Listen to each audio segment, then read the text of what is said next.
All righty, there we go. I hear an echo. Yeah, just when I talk.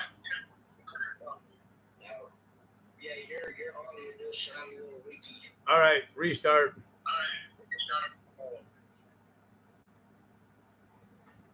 Sorry, folks, but it seems like every time when we do a restart, it comes out better. So,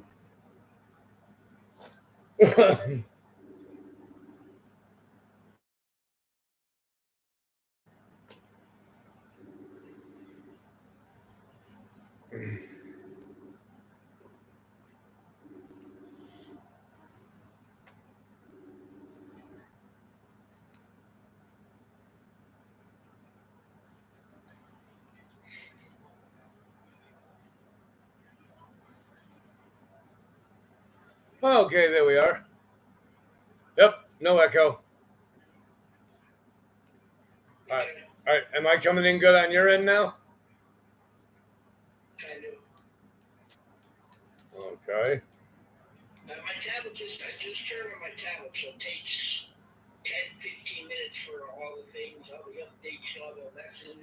Okay. All righty.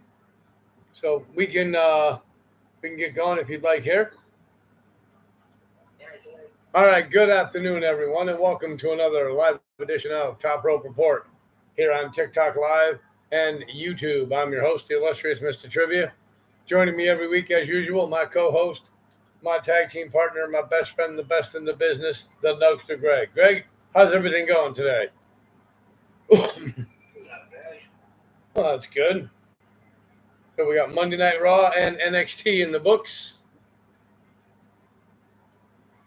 I thought they were two pretty good shows.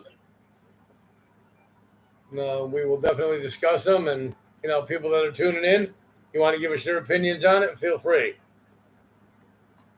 But I also want to let you know that I'm not ignoring you. I will get to your questions as soon as we finish saying what we have to say about certain subjects. So, with that being said, we can get started, Greg.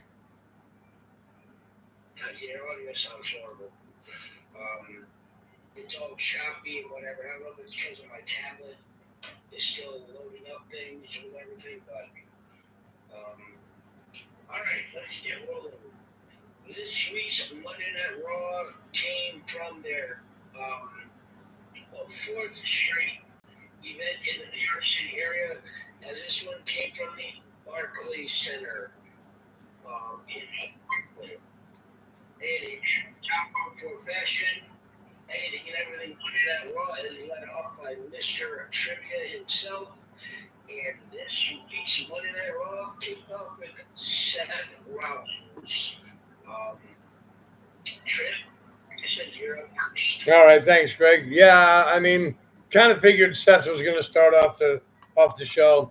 Just winning the title at the PLE. Oh, so at SummerSlam, yeah. Excuse me. So yeah, I mean, when he was talking, talking about winning the title and how they're doing this and they're doing that, all of a sudden LA Knight comes out. I'm thinking, are they really going to try and give LA Knight a world title push? And then I thought, well, maybe he's really not that bad of a wrestler, but I don't see a world title push. Maybe a secondary title will be in his future again. But yeah, I mean, I thought it was a good way to start the show off promo-wise. I didn't have any issues with it. I knew when they started off with Seth and everything, I just thought it was a really great way to start off the show. No problems with it at all. I gave it a B+.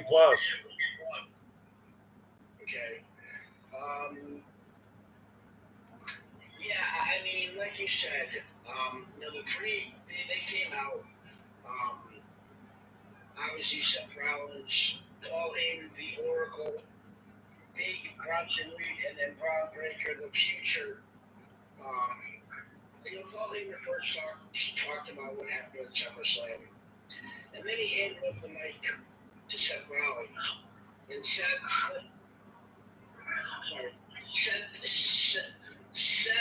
said, like a fucking tongue twister here. Shame on every single one of you who turned your back on me. Shame on every single person in that locker room who made a damage to stop me from successfully cashing in my Money in the Bank briefcase. They think they're so smart. They think they're so clever. And then he put his head over his head and said, "This is the way forward. This is the vision." So apparently, the name of this faction is called The Vision. It could be, I don't know. We'll see if that sticks. Then LA Knight interrupted. And once again, yes, he did get a loud cheer.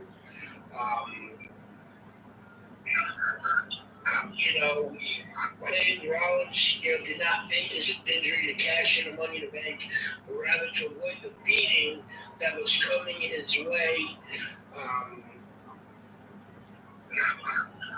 He challenged Rollins for a world title match in which, at first Rollins said no. Adam Pearce then appeared and made it official that later that night it would be LA Knight versus Seth Rollins. But Reed and Braun Breaker were banned from ringside, kind of making it a one-on-one fair fight. I mean, after everything Seth Rollins did and everything that has been going on with CM Punk, there wasn't nearly enough running in and talking about CM Punk here at all. You would have thought he would have been gaming, laughing, joking, saying, "I told you that you were never going to be world champion in this company as long as I was here, and I proved it." But none of that came out. So we now do what the main event of the evening is going to be. LA Knight versus Seth Rollins. And just for the fact that they really didn't talk much about what happened from CM Punk, I gave it a B. Okay. What's up, Rock fan? Welcome in. Oh, there's an echo. You got the echo already? Yep. Yeah, try it a third time. One more time. All right, everybody. We will be right back. Audio disabled in messenger call. Wonder why that is.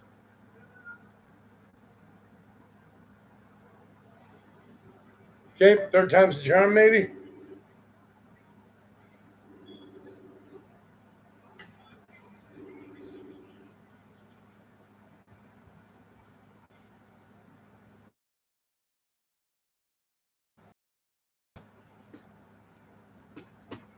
Okay, third time's the charm, maybe?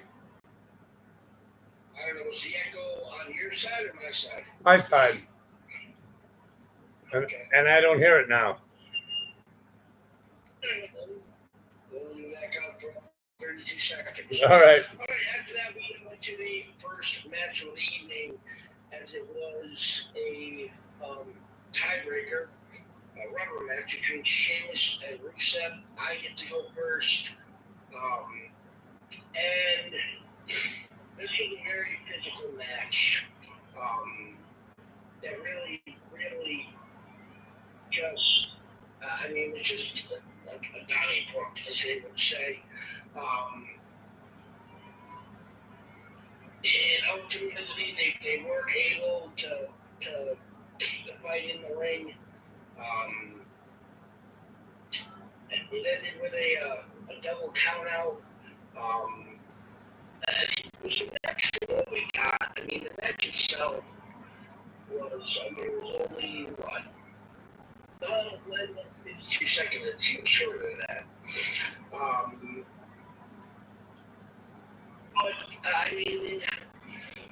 it wasn't nearly as good as their first two matches, but the two of them, I mean, they're consummate professionals.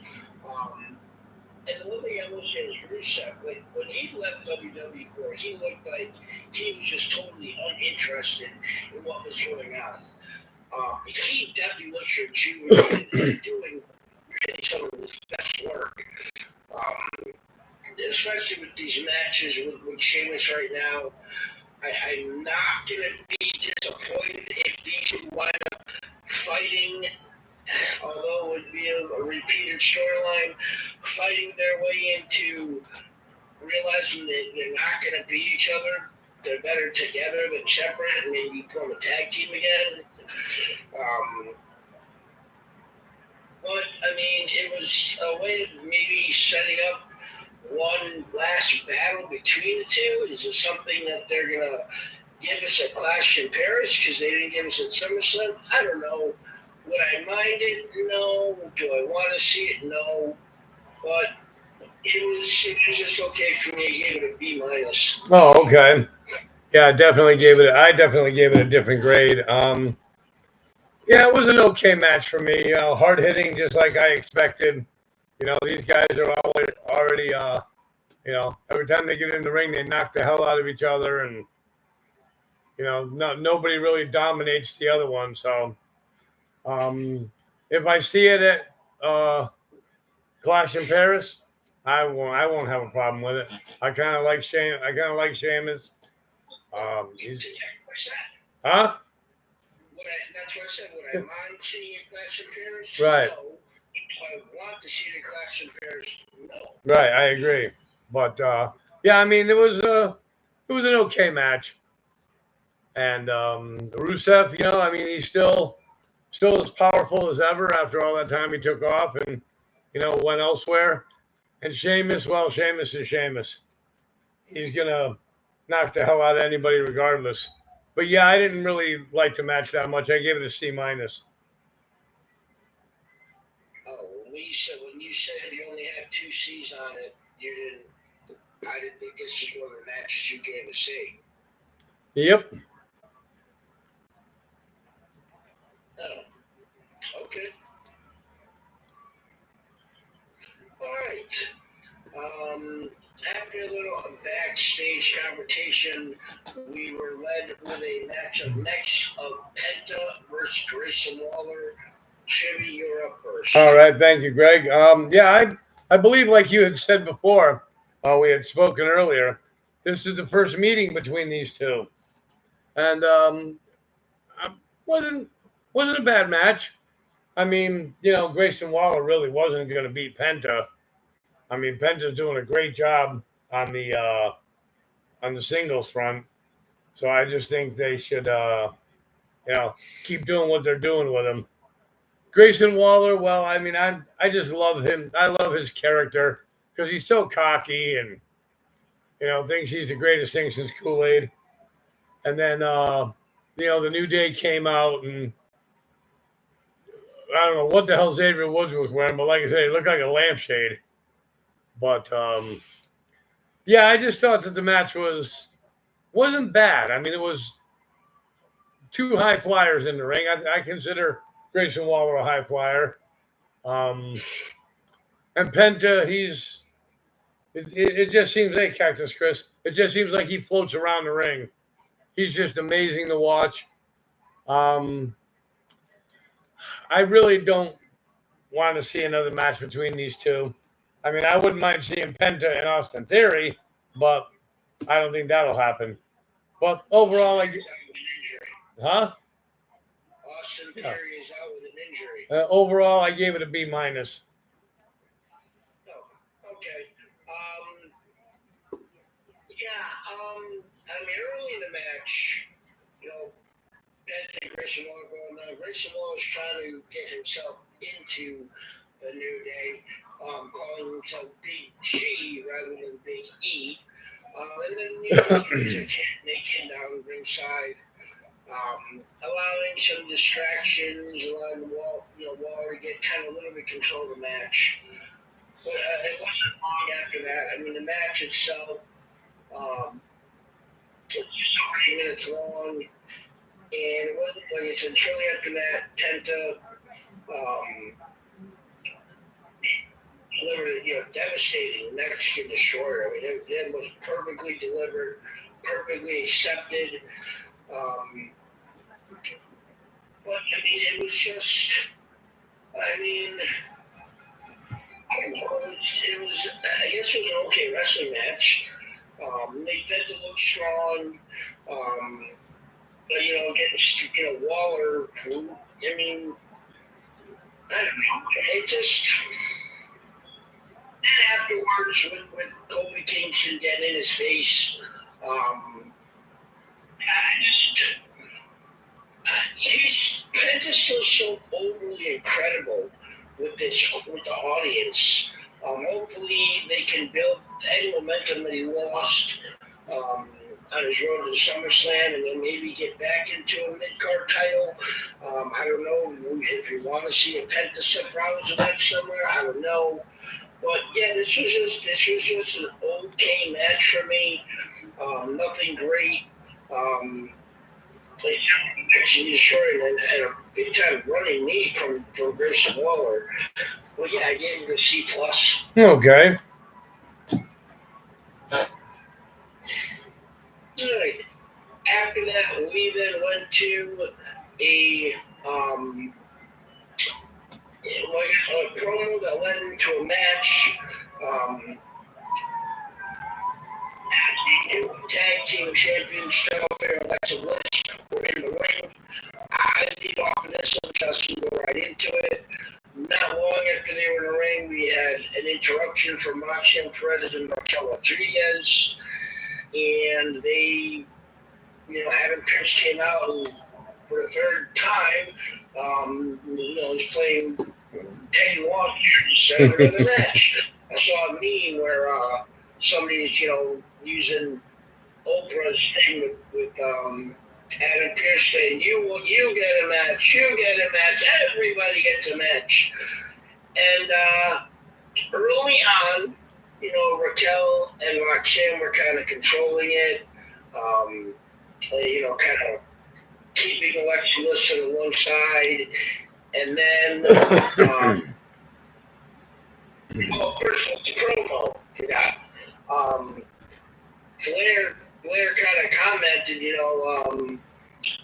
this is the first time, that might be the first "you deserve it" chant I ever got. And the crowd, laughed it off. But, I mean, thank goodness they went to a match, because, I mean, with it being Charlotte Flair and Alexa Bliss, the my part of the promo was pretty bad. But the match was really, it was a good match, back and forth. Yeah, were there times that you thought maybe Raquel and Roxanne were running back? Yes. But did you really think they were actually running back? No. Set up a top suicide only to be intercepted by Alexa Bliss, who ended it with Sister Abigail. And, the champions retained in a good competitive match. I gave it a B-. Oh, okay. Yeah, I enjoyed the promo to start. Always great seeing Charlotte and Alexa in the ring together. Didn't really know which one to look at more. But, I think they're going to make a hell of a team.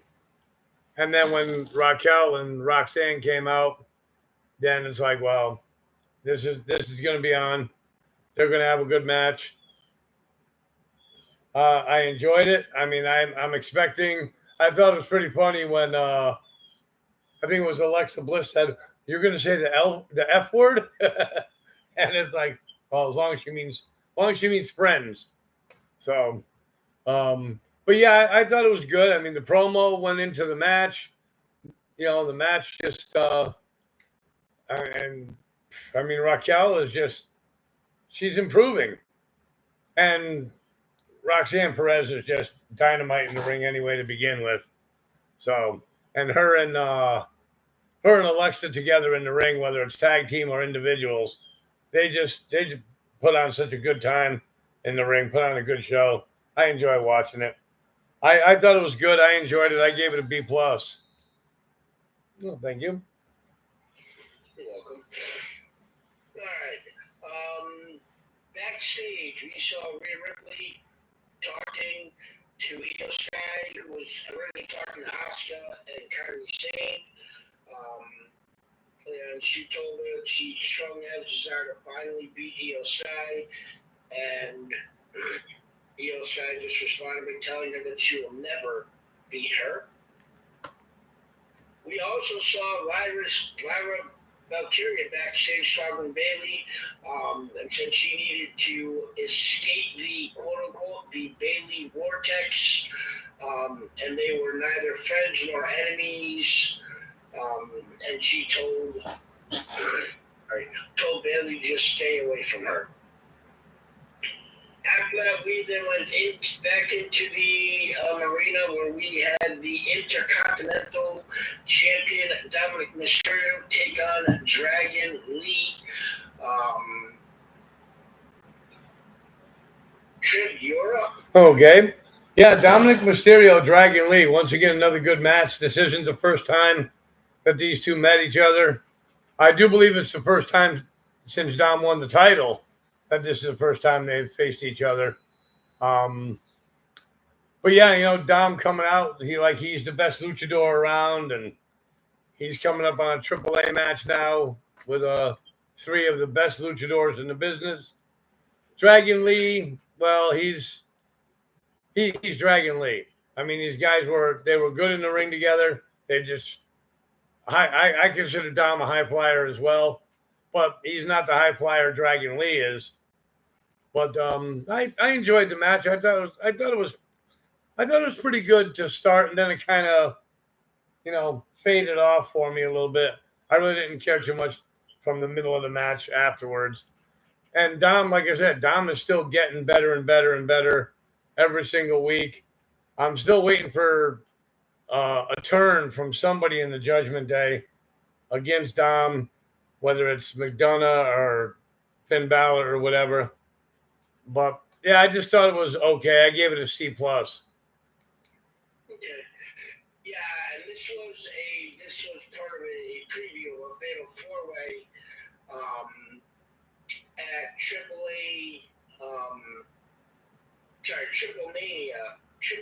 Triple Mania, where both these two guys, El Hijo del Vikingo and El Grande Americano, will also be in that match. But it was just okay, man. It wasn't anything great. It wasn't bad, but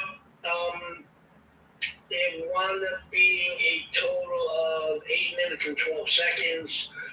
I mean, that 8-9 minute mark seems to be the bookmark for matches on Netflix when they have no time constraints. They can go for 4 hours if they want, but they never really go over 2.5. After one El Grande Americano, after a double stop, we then had El Grande Americano number 1 show up. Then El Grande Americano number 2, and then El Grande Americano number 3. What the? Come on! I mean, come on, really? And then that's set up for the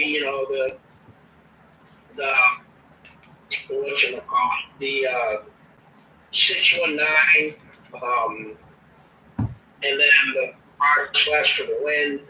After that, AJ Styles came in the ring and cleared Dirty Dominic out, making sure that their rivalry continued. But once again, the match itself was probably a C+. For them with all the stupid Americanos and all that crap. I really downgraded to a C-. I'm already done with all the El Grande Americanos. Yeah. All right. After that, we then had an in-ring promo by Becky Lynch. I lead off, so you can go right on into it. Becky Lynch hit the ring to try and figure out what she was, what was next for her. She kind of teased opening to a new challenger, and then kind of took it back only for Nikki Bella to come on out. They went back and forth a little bit. At one point in their little thing, Nikki made some comment to Becky Lynch, and Becky Lynch was like, no, don't talk about me and my hot husband. We are the hottest couple in WWE. Something at you and then stopped, and the crowd was like, when it on it, you can't see him, and the crowd just blew up there. And Nikki, I mean, she did okay for somebody that's not known to be a good person on the mic. I think working a podcast with her sister has kind of helped a little bit. But, I mean,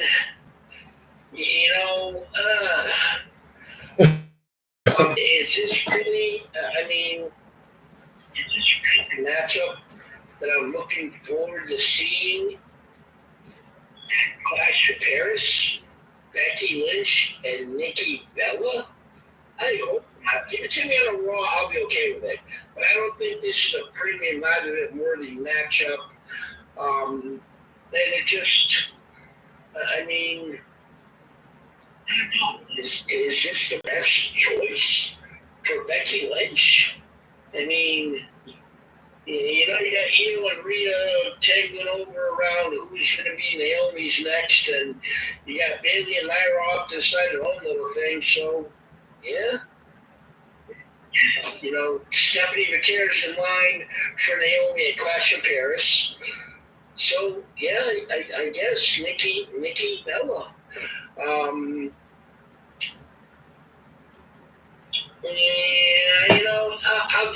going to give just a C. All right. She is facing Maxine Dupree next week, so that might be a good woohoo. But yeah, I thought it was really good.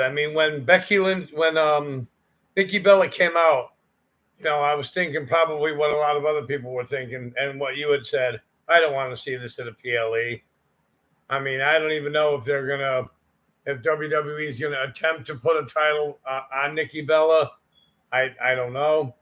I really think that they should have a triple threat between Becky and Bayley and Lyra. I would love to see that again. Yep.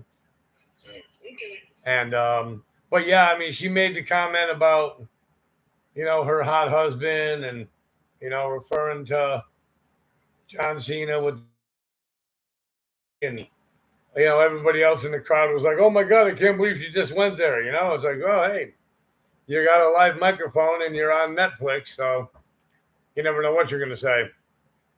But yeah, I thought it was a pretty good promo. I think that's what made the grade a little bit better for me was when she talked about her and Seth and Nikki and John Cena. I gave it a B. Okay. Naomi announced on commentary at some point that she'll be defending her title against Io Sky next week. So I guess Stephanie McCare will be facing the winner of Naomi and Io Sky. Got a feeling Rhea Ripley might have something to say about the finish of that match. We then went to the main event of the evening, as it was the matchup for the World Heavyweight Championship, as it was LA Knight taking on Seth Rollins. Trev, you were up first. Really good match. Really good match. I thought that LA Knight was hanging in there throughout the entire match. He gave Seth Rollins a run. I learned something from Greg. Well, I learned a lot from Greg, but I learned something Monday night from Greg. Don't turn off Netflix until it says the live program has ended. So, because the minute the minute the credits started rolling, that's when Trivia turned it off because it's like, well, that match was over. And then I ended up missing the end of it, which I thought was a good way to end it. I don't know why. I was just saying this the other day. It's like I even told Kevin. I said Bronson Reed is just stealing Roman sneakers. Maybe it's because Roman's got better pairs, and Bronson Reed wants to get the sneakers from him. But I don't know. But I thought it was a good match. I mean, I really can't say it could have gone either way because Seth wasn't going to lose the title on Monday Night Raw after just winning the title. But yeah, I enjoyed the match. I thought it was good. Nice way to end the show. I gave it a B+. Okay.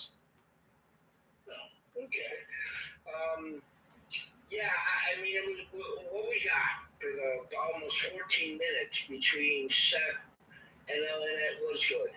And I'm going to be honest, I no surprise to anybody that's listened to the show or followed us. I am not an LNet fan at all.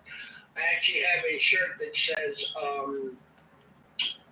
yeah, no, under, because I'm not an LNet fan. But it is really, really surprising to me that they haven't put one of the two top titles on him, even for a brief period of time. Damian Priest had it for a little bit, and just World Heavyweight Championship is getting, the other one has been, I mean, you had Roman, then Cody, now Cena. But the other one, we've had Gunther, Seth, Mike's falling asleep, Damian Priest. We've had more title change now back to, CM Punk for 12 seconds. Then now back to Seth Rollins. So we've had Jey Uso. So you tell me in all this somewhere you couldn't have found a 3-4 month reign for LA Knight. Right. He is so over the band. It disgusts me. But the interference by CM Punk, I mean, the timing of it, maybe it could have been a little earlier, but it made sense. Because now he's all pissed once again about what happened to him and his championship reign on Saturday night. One of the best things about this whole thing, though, is Seth Rollins literally has 4 legitimate babyface contenders for his title. Roman Reigns, LA Knight, Jey Uso, and CM Punk. That's going to be great. That's going to be best for business. Not over on the other show there, SmackDown. Who's next for Cody? Maybe we find out Friday. But, once again, Roman Reigns came down to kind of interrupt the closing, celebration. That was after CM Punk got a stomp on the floor outside the ring. And, he kind of, the OTC 1 was kind of holding his own. And then they kind of got him down, and then Seth Rollins delivered a stomp to Roman Reigns, and then not 1, not 2, but 3 tsunamis later, Roman Reigns was left lying in the ring, and that is when Bronson Reed took his sneakers, and I just think it's like trophies. I don't think it's any more than that. Just took his sneakers again. I think that could lead to a matchup between Seth Rollins, Jesus Christ, Roman Reigns, and Bronson Reed first, before he goes maybe through Braun Breaker and then maybe through Seth Rollins. But yeah, I thought it was a good way to close the show. I also gave it a B+. All righty. Overall? I mean, with the last two segments, really, really saved the show for me. If not for that, I would just give this a straight up C, borderline C-. Very disappointing for what I consider to be one of the bigger Monday Night Raws. The Monday Night after we had at SummerSlam, I was really disappointed. I gave it a C+. All right. What's up, Shaky Beats? Thanks for joining. Yeah, the last two segments, like you said, helped out my letter grade quite a bit as well. I just thought that there was a lot of ho hum in the show. Becky and Seth just tore it up at the end, and that's what saved it. I gave it a B. All righty, so that was our Monday Night Raw recap. Hope you all enjoyed it. Hope you all going to enjoy this segment too. It is my favorite part of the show, and we got some news here from Greg. So, Greg, what do you got? What did become Greg's news? No, Snuggies news. There you go. You're going to introduce it right. All right, so a couple of quick things here. Yesterday, backtracked us a couple 24 hours. ESPN announced that they had purchased the NFL Network and Red Zone. Huge deal. What that means for NFL Sunday Ticket, not really sure because it was all kind of one thing. But ESPN now owns NFL Network and the Red Zone. Hopefully we get, the Red Zone like we always got. But today, ESPN announced a $1.625 billion agreement over 5 years, which equals $325 million a year, to become the new platform for all WWE live events, premium live events, beginning in 2026. Starts the Royal Rumble and goes on. They look at domestically, which is in the United States. Trib, what do you think this means for WWE? Well, I mean, they're opening up another platform for themselves, which is good. But I mean, I saw somewhere today that you want to watch the premium live events on ESPN app. It's going to be $29.99 a month, and it's like there's a lot of people out there. I don't know if a lot of people can afford $29.99 a month. There's a lot of people that are on fixed incomes, and but I think it could be good for WWE getting a big platform such as ESPN. What's going to happen there with Peacock, I have no idea, but I think it can be good in the long run. Okay. Yeah, and that's the only thing is ESPN does the UFC events on ESPN Plus, and the way it kind of is like the undercard is on ESPN. But when you get to the big matches, that's what you've got to pay for. So I don't know if they're going to do like the same shot, like just say for instance, SummerSlam.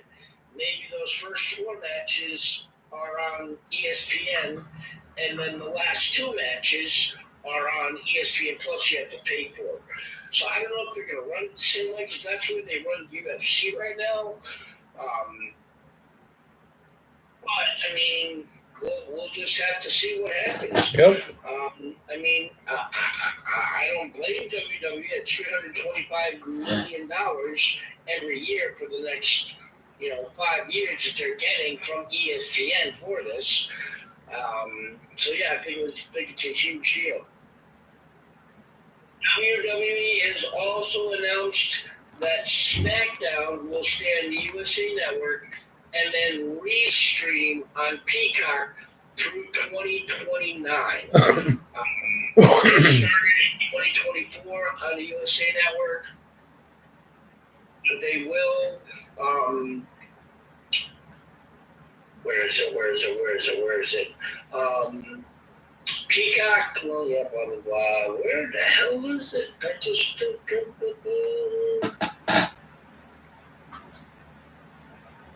Oh, yeah, here it is. According to the NBC Universal Agreement, runs until 2029. SmackDown will continue to air on Fridays on USA Network, with the episodes then being available for consumption on Peacock after the fact. So, for at least the next 5 years, they will still have WWE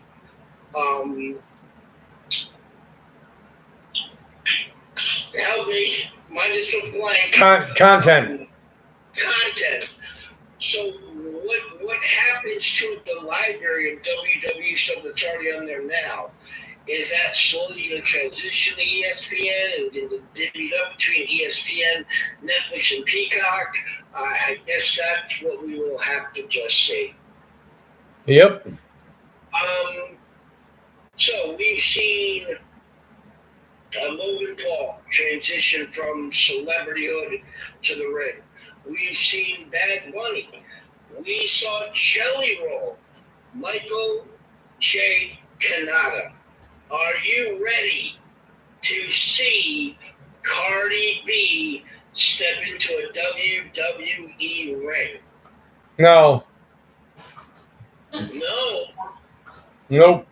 She says, I can get in the ring right now. What's up? Who want to challenge me? They're pretty big.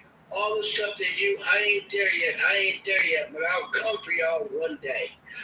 She is, from what I'm reading, she is ready to go to the Performance Center and train and take this seriously.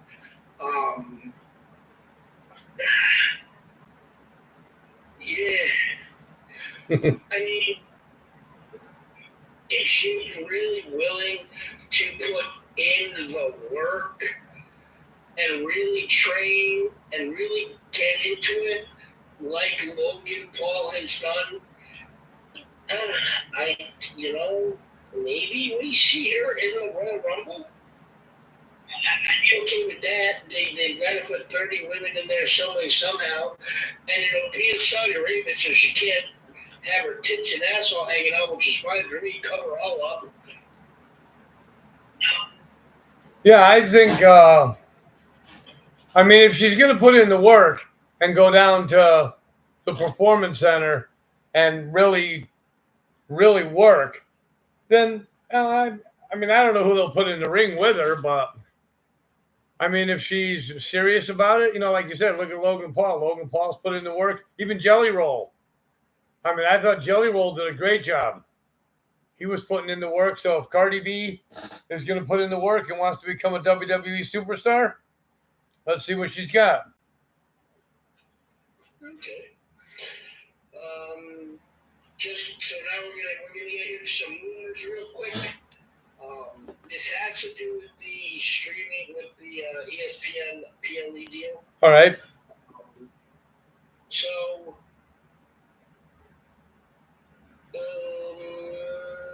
trying to see who said it. I don't see who said it.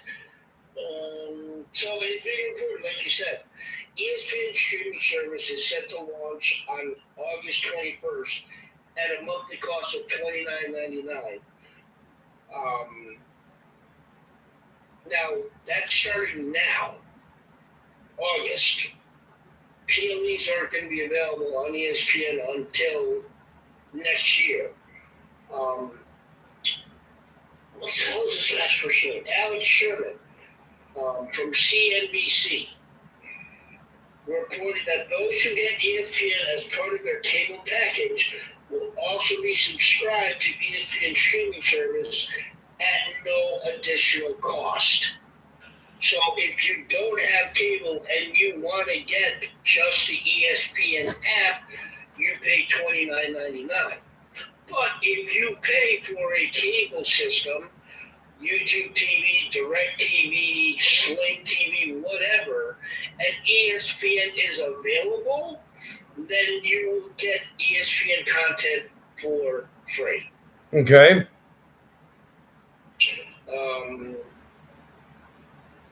So that means cable users already at ESPN can watch WWE PLEs in 2026 and beyond without paying an extra subscription fee. So yes, you were kind of right that it would cost you $29.99, but if you have cable or some cable outlet, then it doesn't cost you a thing. Yep.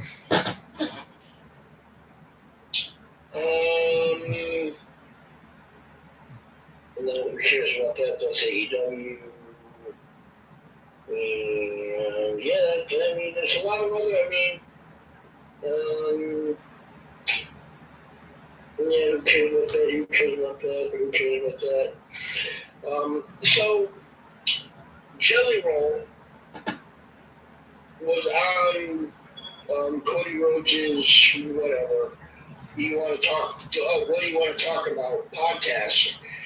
And he said that he approached WWE's head of creative, Triple H, about the idea of losing at SummerSlam. I told Triple H I want to lose at SummerSlam. Just because no celebrities took an L, they always put them over. And if you don't put me over, I always have a reason. There's always just something lingering. I can pop up at any time. So, in other words, he didn't want to get a victory because he really respects what the professional wrestlers really do in the ring all the time. For me, that gives me a little found respect for Jelly Roll, not wanting to come in as a slugger saying, hey, you know what, no. I'm winning. And he took that bump from Logan Paul, and I think he did a very good job. Yep. Pulled up an article, and it is titled Ranking Seth Rollins' injury rumors and Brock Lesnar's return, among others, most shocking WWE moments. So I'm going to go down a list of 10, and then once again, if you can remember them all or you hear something and you want to move them, let me know. At number 10, verse 1, Damian Priest cashing in at WrestleMania 40. Number 9, Bray Wyatt's return at Extreme Rules 2022. Number 8, the Hardy Boys return at WrestleMania 33. Number 7, they call it the Rules of the Century, Seth Rollins cashing in at SummerSlam 2025. Number 6, Rated R return, Edge's return at Royal Rumble 2020. Number 5, they call it the Prodigal Son Comes Home. 2016, after being away from WWE TV for 7 years, Shane McMahon returns on Monday Night Raw. The Beast is back. SummerSlam 2025, Brock Lesnar return, number 4. At number 3, Cody Rhodes return at WrestleMania 38. At number 2, John Cena's heel turn at Elimination Chamber 2025. And number 1, Hell Freezes Over, CM Punk's return at Survivor Series 2023. Okay, I really don't think I would change any of them. Let's see. We kind of knew Cody was gonna, show up for his WrestleMania match because there was rumblings around WWE about it. Same thing with CM Punk. But I mean, Brock Lesnar and John Cena probably two of the biggest shockers of 2025 for me. Well, this is just 25. This is all time. Right. Oh, but but I would say WrestleMania 33, that wasn't this year. But I would say Showing up in 2016, that wasn't this year. I would say the all-time, for me, the all-time shocker of all time for everything was when Seth Rollins cashed in on oh wait, no, you had to, the heist of the century. yeah, the heist of the century, yep. That's not on here. I know. Get rid of Shane McMahon. Get him the hell off this list. I didn't need that. The other one that I possibly would have put on the list was, and only because at that time, the recovery timeline for the injury that John Cena had was 9 to 12 months. In 4.5 months, half the time, he showed up at the freaking Royal Rumble. When Triple H was in the ring, that to me was like, holy shit. So those two have to be on this. I mean, Seth Rollins, Ruse of the century, okay. I mean, a lot of people, even we discussed it, thought that, maybe he would come in, even limp down in a brace and cash in. The fact that he threw the crutches and took the knee brace off, but I mean, didn't you treat Scotty at WrestleMania 40? Does that need to be on there? Nah, I don't know. But folks, that's what I've got for Nundy's News this week. We are going to turn the floor over to Mr. Trivia with some independent news. All right, thank you, Greg. Yeah, so we got some shows coming up this weekend. We have Tetsu Pro, August 9th, is running a show called Bikers Against Animal Cruelty. That will be held in Guilford. Also on August the 10th, Blitzkrieg Pro 2025 will be at the Old Country Banquet Hall. And that will be in, oh shit, I can't remember. I didn't, I think it's on here somewhere. No, I didn't put it down. Damn it.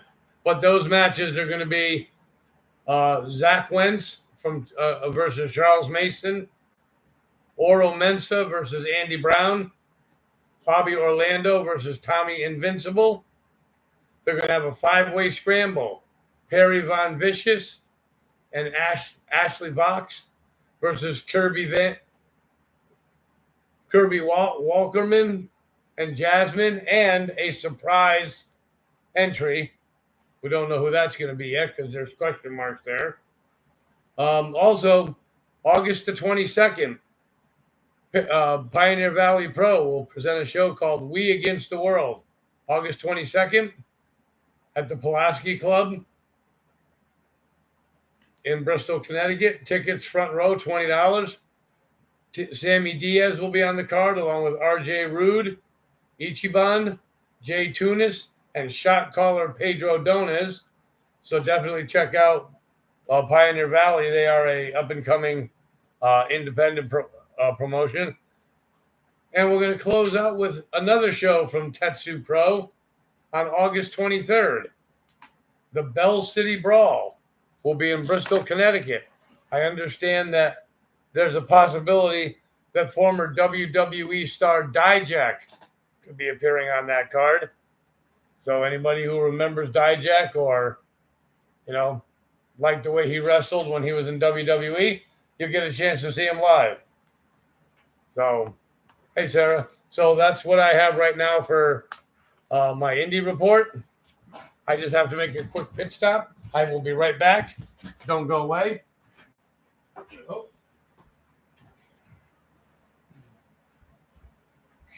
Okay. So, yeah, Jimmy will be back in a moment. I go back for those of you out there on TikTok Live, as your host just walked away. And that looks like a god-awful, ugly Dallas Cowboys blanket on his chair. I think I might vomit. But yeah, we'll be back in a moment.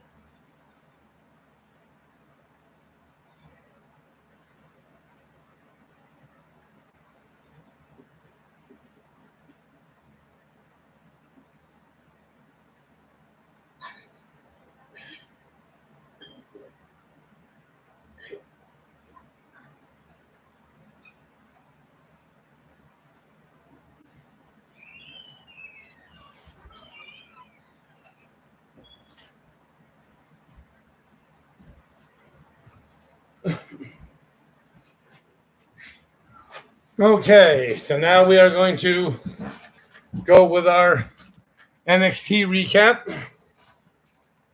So, Greg, what do we got? Alrighty. Well, this week's NXT episode came from the Performance Center. 2 weeks from now, they will be in Philadelphia.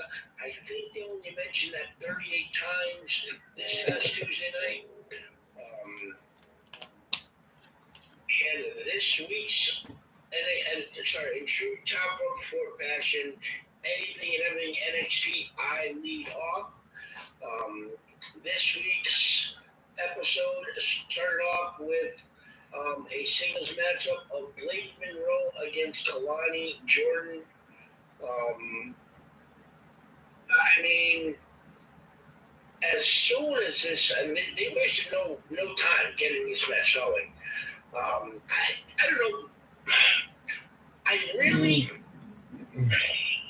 I want to compliment Blake Monroe and WWE or NXT, whoever does it.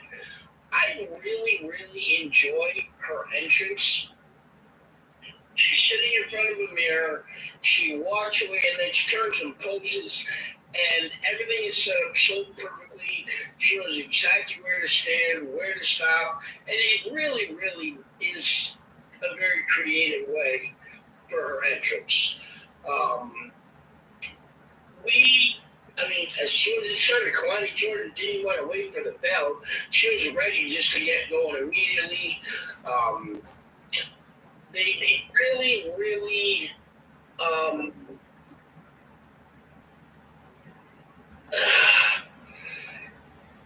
it was good to see how they were both like even they worked very well together in the ring. The little bit of action they got, I mean, it was only a 5-minute match. 5 minutes and 18 seconds.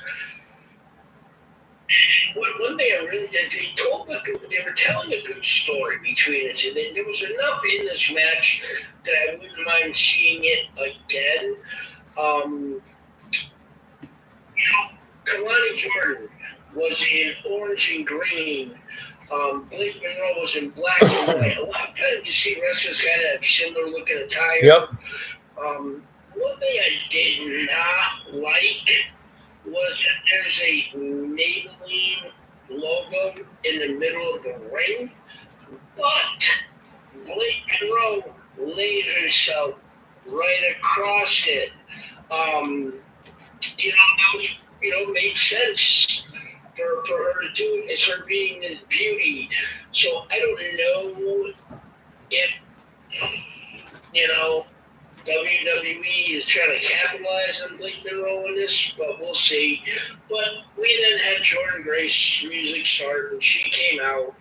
Blake Monroe ran out, went into the pouring rain, got in the back of an SUV, and they shed it. They took off.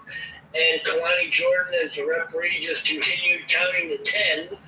And they never understand why they count so slow.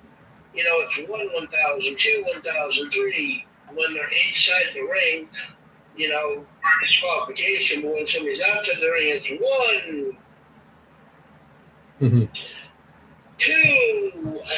So it's one as being like 30 seconds. Yep. But anyways, I thought it was okay. Didn't like the ending. I gave it a C. Okay. Yeah, this is the second time I've seen Blake Monroe wrestle. I still think she got a long way to go yet. Were you trying to be Sky there? No, I was going to say / Mariah May, but Kalani Jordan put up. This was a good match. I enjoyed this match. I didn't expect. I can't say I didn't expect Jordan Grace to come out because she had a right to come out because she got all messed up in their match, had a neck brace on, and chased Blake Monroe out of the arena. And now they're going to have something going on with them soon. I thought the match was pretty good. Kalani Jordan still does good in the ring. Blake Monroe's got, still quite a bit of work ahead of her, but I see big things for her coming up. And I do like her, like you said, I do agree with you in her entrance and everything. I never even noticed the Maybelline thing in the ring, so I'm glad you brought that up. But yeah, I thought it was pretty good. I gave it a B minus. All right. After that, we then went to a NXT Tag Team Championship matchup where it was Uriah Connors and Kale Dixon of Chase U taking on Hank and Tank. Trev, you're up first. All right, thank you. I really didn't care too much for this match. Chase U, these guys from Chase U, they're bad. I mean, I understand I'm sure they're new, but they're bad. I'm glad that Hank and Tank still got the title. I'm glad that they're keeping the title on them. I love those two guys as tag team champs. They just keep right on going. I mean, they just play no matter who's in the ring with them, no matter how much they're getting beat on or whatever. They just keep right on going. And like I said, if NXT got rid of those guys from Chase U tomorrow, I probably wouldn't even notice because I really don't think they're that good. And what's that guy's name there from Chase U? Andre Chase. He always seems to look surprised every time those guys end up doing something. I mean, I understand that they want to do stuff to try and better themselves, but to me, he just seems like, what are you guys doing? What are you guys doing? And Hank and Tank ended up winning the match, and which was kind of expected. But I thought it could have been a little bit better. I really didn't like the match that much. I gave it a C. Okay. Well, it's gonna sound weird because I liked it so much more than you, but overall I gave it the same grade. I mean, Connors and Dixon. I mean, they came out hot and almost won the titles right away. Some of the just quick moves that they did, they were hitting on Hank while Tank was covered outside the ring. I mean, they did that double team powerbomb move. I mean, they're not big kids. One of them's a baseball player, the other one's even smaller.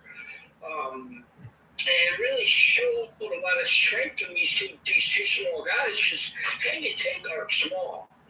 But I think the biggest thing about this was you just didn't get enough time. They were able to keep things competitive, but in the end, 3 minutes and 33 seconds later, Hank and Tank won. So you didn't get Connors and Dixon a chance to really do much. A couple super kicks that did hit dead on. I don't know where you think these kids are horrible. Yes, they're newer. Now in WWE or NXT, then we had Dark State come out and attack everybody. All four men and Andre Chase. So the four men took up the five at the end of it.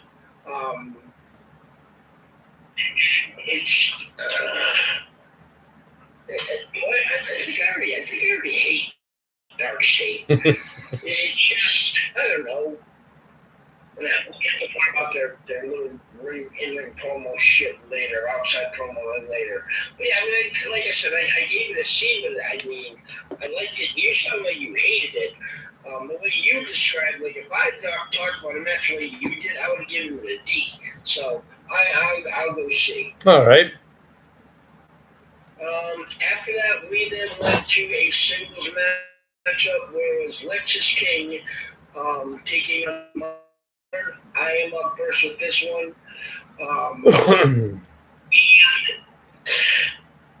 We're already at this point, almost 40 minutes into the show, and we finally got something worth watching.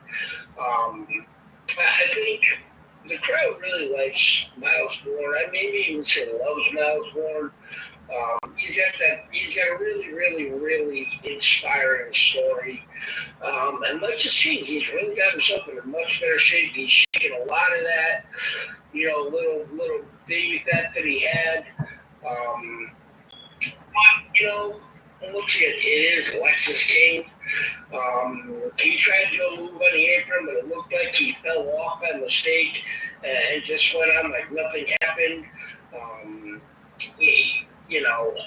And at one point, Miles Bourne's head was on the steel steps, and he stopped down. And I mean, my ears rung when he did that. It sounded like it hurt, looked like it hurt, and it had a quicker pace than we usually get from guys like this on the main roster. But it was pretty good match. I actually gave it I'll go B-. All right. Yeah, I enjoyed this match. Lexus King leaps and bounds better than he's been in the past. Miles Bourne, best decision he ever made was breaking away from No Quarter Catch Crew, because now he can expand himself in the singles brackets. I just enjoyed this match. I thought it was good. I wouldn't match between these two down the road. And like I said, Lexus King has just improved so much. And Miles Bourne, I mean, maybe now that Tavion Heights is away from No Quarter Catch Crew again, could we see those two team up again? Not too sure, but right now I think Miles Bourne has got something good going. I think WWE's got something good going with him. So I enjoyed the match. I gave it a B. Okay. So that's when we left. And then saw Dark State giving a promo in the back. And the one part of it was Jay Cutler talking about being up people's butts.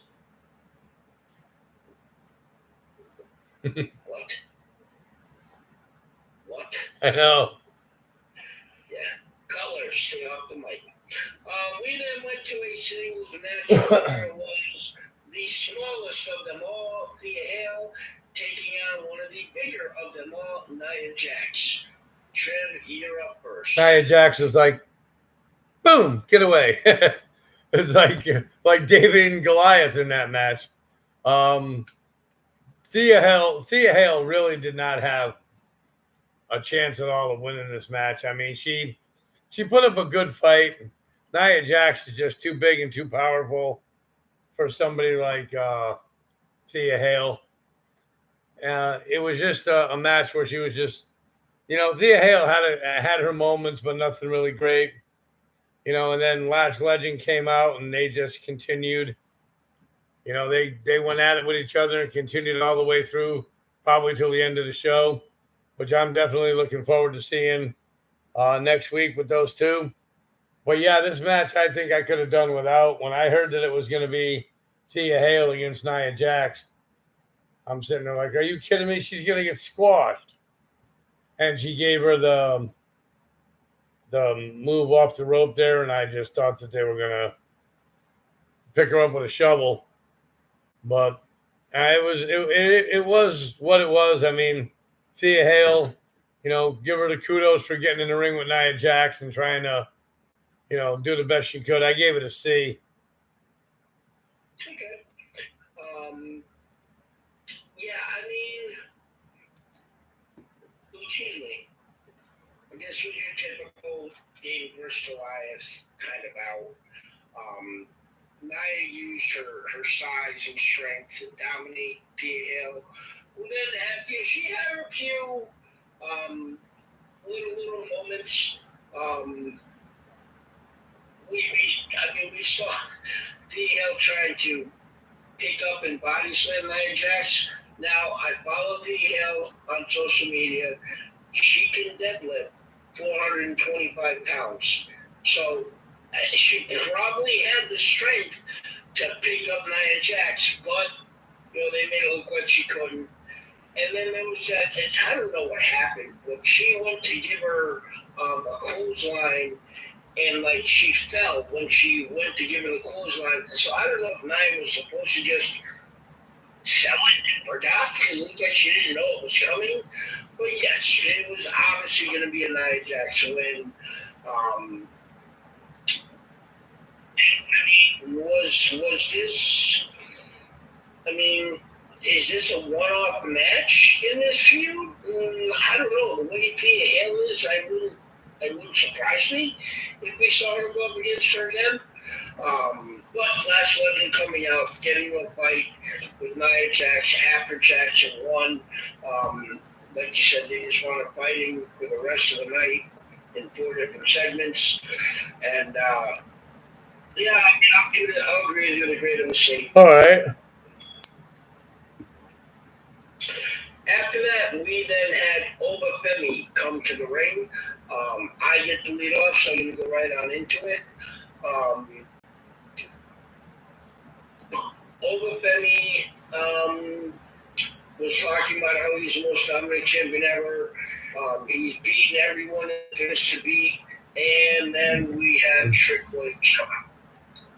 Now, normally when Trick Williams comes out, I have to go into my bathroom and get cotton to put in my ears because my ears bleed. I think he's been working with somebody at the Performance Center on how to give good promos because he's actually getting better. He wasn't that bad.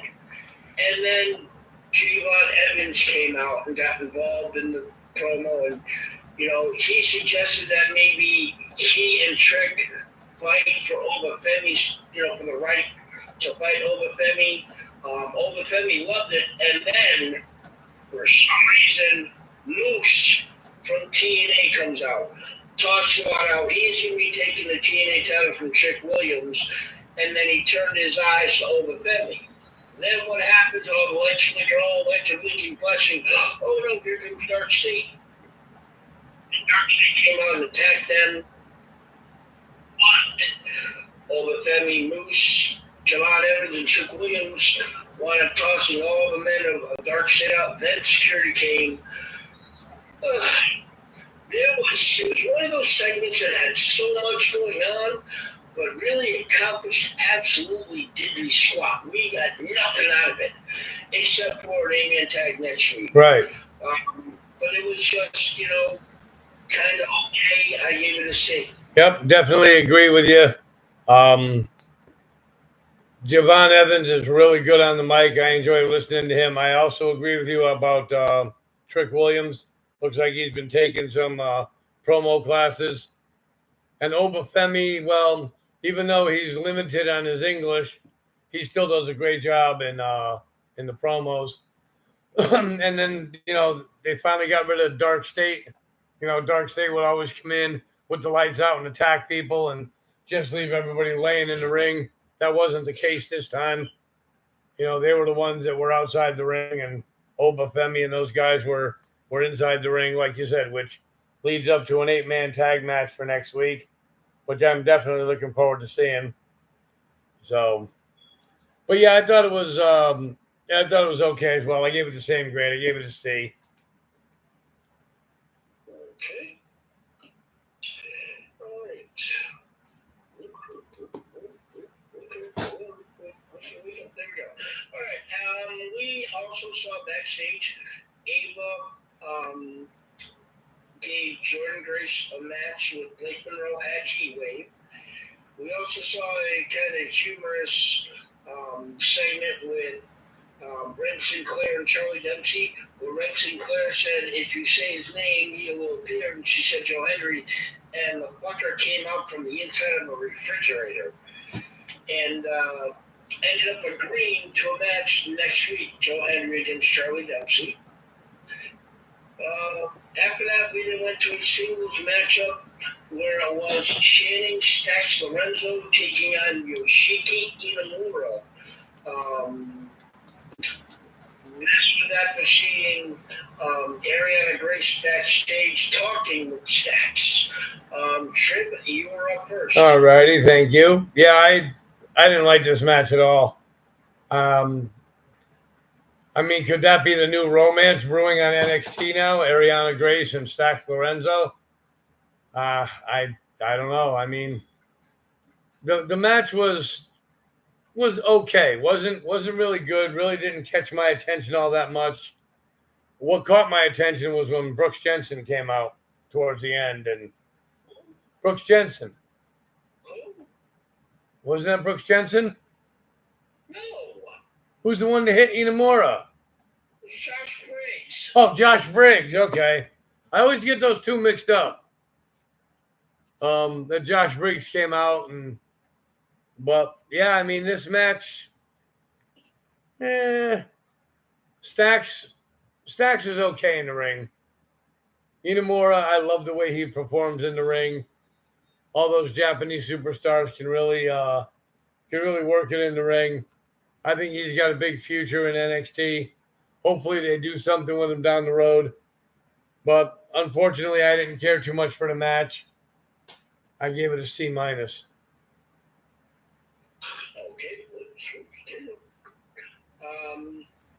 Yeah, I mean, Stax attacked Inamura during his entrance. But once he got started, it didn't take long for Inamura to get control. I know there's one point when Stax was on the top rope, bouncing, making fun of Inamura. I mean, the match was 3 minutes and 19 seconds. So, I mean, we had Ariana Grace come out, and it was nice to see her in clothes other than dressing up as a beauty queen. She's actually a very beautiful young woman, and kind of was talking to Inamura and this and that and this. The referee was talking to her, telling her to leave, and that's when Josh Briggs came out and clocked Inamura. The whole show just felt rushed. When it didn't need to be, just get rid of one of the matches and you could have given everyone a little more time. But yeah, I can agree. One thing is, I think Josh Briggs is much better suited at being a heel. He spent way too much time trying to make him be the lovable good guy. So I'm kind of interested in watching what they're going to do with him as a heel. But yeah, I gave this a C-. All righty. Thank you for the ice cream, Sam. Thank you. Did you grade the Ethan Page promo? Yes, I did. Alrighty, that's what we're talking about next. I get to lead off, so I'm going to go right on into it. Ethan Page came out and started bragging about how he beat Santino Marella, a fellow Canadian, last week. And then he was saying he wanted everybody to stand up while he sang the Canadian national anthem. Thank God, about 7 seconds into it, Tavion Heights came out. Interrupted him, talking about,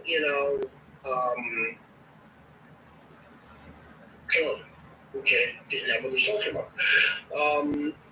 You talk about, how he's now no longer with the No Quarter Catch crew, and maybe he can be the one, and Ethan Page like, no, you're not ready for this.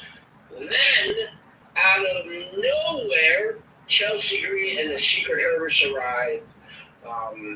She made fun of Tavion Heights, and kind of jabbed at him about interrupting a man who she called as one of the greatest Canadians.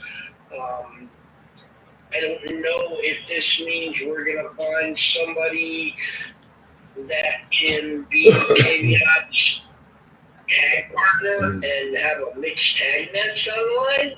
But other than that, I thought this was dumb. It was stupid.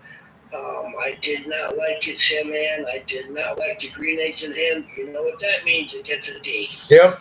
Yeah, thanks, Wrestle Rant. Yeah, I agree. I mean, it was nice to see Chelsea Green. If he's gonna find a female to be a tag team partner for him in this match, to go against those two if the match happens, then I'd probably see him getting Ren Sinclair. But yeah, I could have done without it. Did nothing for me. Ethan Page, he started singing the Canadian national anthem. Thank God he doesn't quit his day job because he couldn't carry a tune if it had a handle on it. But yeah, this I could have done nothing, got nothing out of this. Meant nothing to me. And I just gave it the same grade you did. I gave it a D. Okay. All right, after that, we went to the main event of the evening, as it was for the Women's North American Championship, as it was Sol Ruca defending against Tatum Paxley. Trev, you must have loved and hated this match at the same time. Yes, I did. Yes, I did. Two very beautiful women going at it, not facial wise, but body wise as well. This was a good match. I mean, Tatum Paxley has, like I said, I say this a lot about some of the young ones, but Tatum Paxley has come a long way. She's doing a great job. I think it's so cool and so funny that she carries those dolls with her. And but yeah, Sol Ruca, I mean, there was a couple of times where Sol Ruca was that close to getting pinned. It was a 3 count, and it was just an enjoyable match to watch. I think they ended the show on the right note with this match. I hope we can see another one, but between them again. And then Lash Legend and Nia Jax were fighting outside the ring again, and I kind of took my eyes off the match for a minute and watched that for about 2 seconds. And then, Zarya was still outside the ring. Even Zarya is getting to look pretty good now. But You're just a horny old man. I just thought it was an enjoyable match, good to watch. I wouldn't mind seeing it again between the two of them. I gave it a B+. Okay. Yeah, I mean, I liked it, but I didn't like it that much.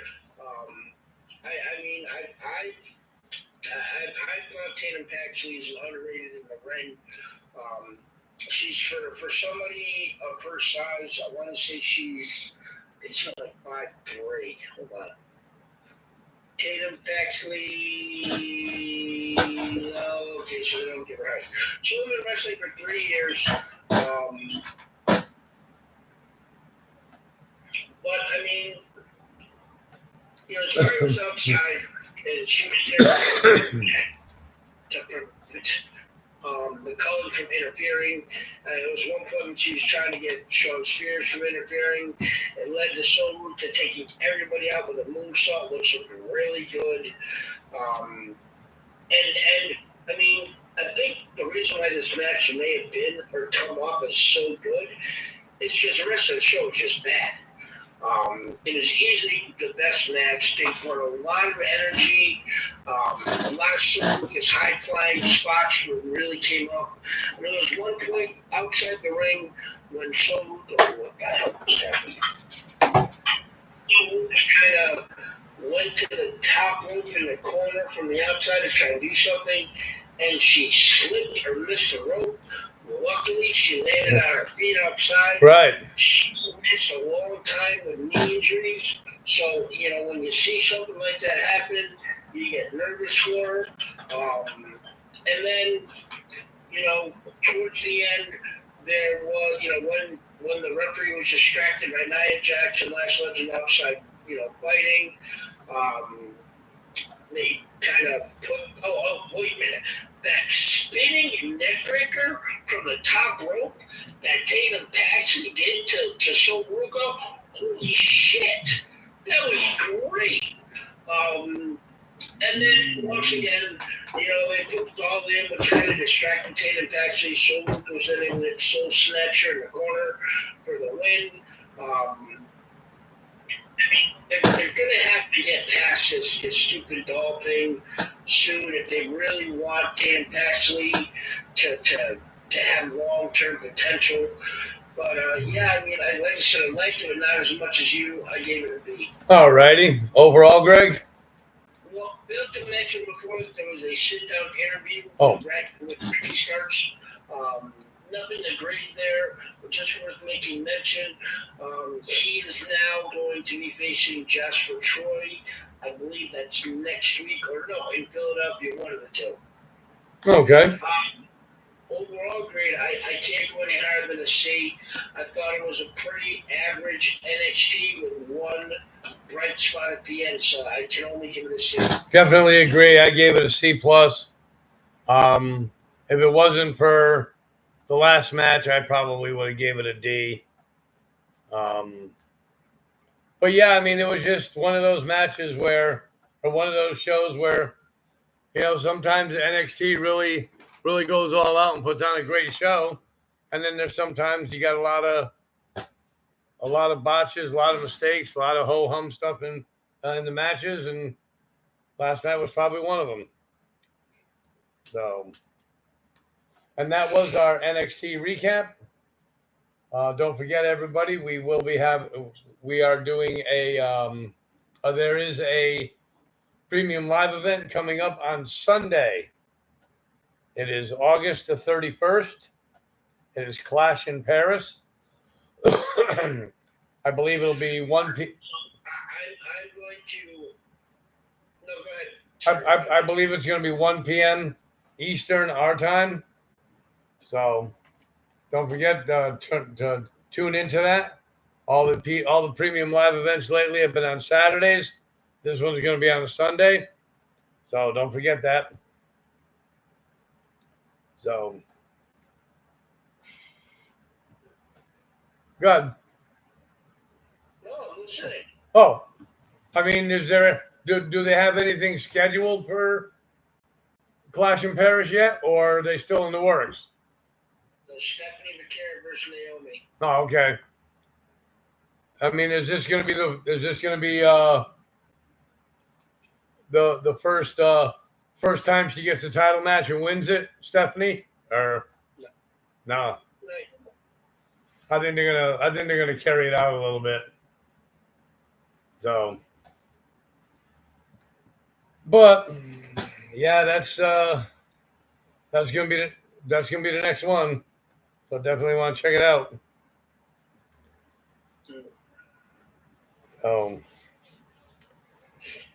Anything else, Greg? No, currently not. Okay. So, want to thank everybody for tuning in. So, on behalf of the Nugster Greg, this is the illustrious Mr. Trivia for Top Rope Report, saying thank you all for tuning in, and we'll catch you all on Sunday.